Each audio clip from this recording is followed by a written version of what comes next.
আশফাকুল্লাহ নাইয়ার বিরুদ্ধে ন্যাশনাল কমিশনে চিঠি WBJD এর মেডিকেল কাউন্সিলের বিভিন্ন ধারা উল্লেখ করেই অভিযোগ জানানো হয়েছে। MBBS হিসেবে রেজিস্টার্ড হওয়া সত্ত্বেও কেন MSENT লিখছেন তিনি, সেই প্রশ্নই তোলা হয়েছে। আমরা এই নিয়ে বিস্তারিত জানবো। আমাদের সঙ্গে রয়েছেন বিশেষ প্রতিনিধি দেবজ্যোতি ঘোষ। দেবজ্যোতি, যে চিঠি এই মুহূর্তে পাঠানো হয়েছে WBJD কে এবং সেক্ষেত্রে কি বলা হয়েছে এই চিঠিতে? ন্যাশনাল হেলথ কমিশনের কাছেও চিঠি পাঠানো হয়েছে। জুনিয়র ডাক্তারদের যে অ্যাসোসিয়েশন রয়েছে, জুনিয়র ডাক্তার অ্যাসোসিয়েশনের পক্ষ থেকে।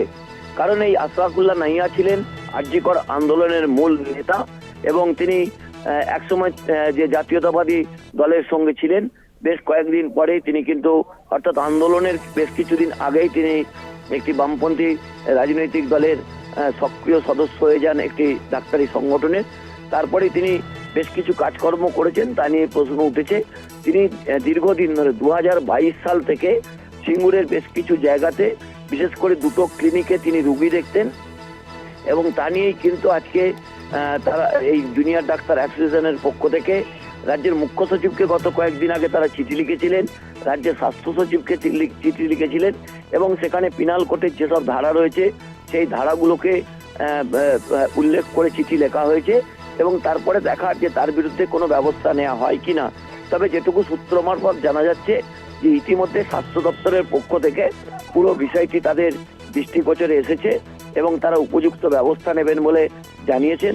কারণ এই জুনিয়র ডাক্তার অ্যাসোসিয়েশনকে কিন্তু যারা নেতৃত্ব দিচ্ছেন তাদের একসময় তাদের বিরুদ্ধে থ্রেড কালচার লাগিয়ে দেওয়া হয়েছিল, তাদের হাসপাতাল থেকে বের করে দেওয়ার একটা প্রক্রিয়া শুরু হয়েছিল, সাসপেন্ড করা হয়েছিল। মহামান্য হাইকোর্টের নির্দেশে তারা কাজে ফিরতে পেরেছেন। তারপরেই দেখা যাচ্ছে এই বিপ্লবী জুনিয়র ডাক্তার আশফাকুল্লাহ নাইয়া, তার যে বেশ কিছু কীর্তি, যেখানে তিনি একজন PGT হয়েও তিনি MBBS MS লিখে, ENT স্পেশালিস্ট লিখে তিনি বিভিন্ন জায়গায় চিকিৎসা করছেন। তবে তিনি যেটা গত দুদিন আগে জানিয়েছিলেন যে তিনি দাতব্য চিকিৎসালয়ে নাকি চিকিৎসা করেন। তবে আমরা যেটুকু স্থানীয় সূত্র থেকে জানতে পারছি, সিঙ্গুরে এইরকম কোনো দাতব্য চিকিৎসালয় নেই। অর্থাৎ তিনি যে তথ্য দিচ্ছেন সোশ্যাল মিডিয়াতে, তা নিয়ে তিনি বিভ্রান্তি করার চেষ্টা করছেন।